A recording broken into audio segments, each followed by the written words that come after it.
As I'm working to put this 258 back together for Pam 79 Golden Eagle here, I noticed a little bit of a problem that, well, since it's been out of the vehicle for over 20 years, and I didn't take it out and I didn't take it apart to fix it, that was done by someone else, I hadn't noticed that there was something missing. And among the pile of parts that came with it, I had this part right here. So this little piece here. And I didn't think it belonged to this engine. And I was right, it doesn't belong to this engine. But it needed something like this. And you'll notice there's 4 mounting holes in here. Well, there's a slight problem with that. It's supposed to fit right here on the harmonic balance. And you'll notice there's only 3 holes. Not 4.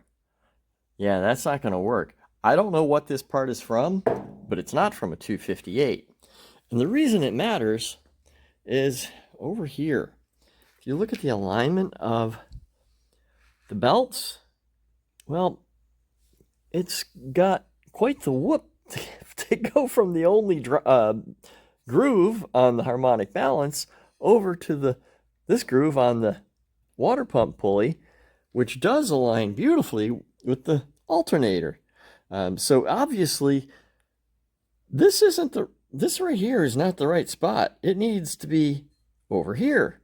So, okay, well, it looks like we're missing a part. There's eBay, and we were able to find the correct part right here.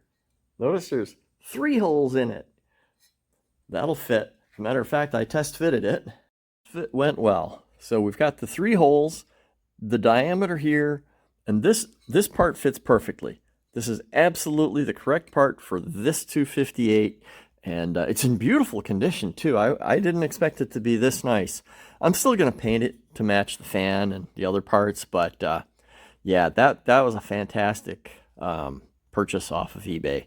I don't know if the seller didn't seem to have other engine parts, but they had this thing, and I was glad to get it. It was a good price, and it's in beautiful shape.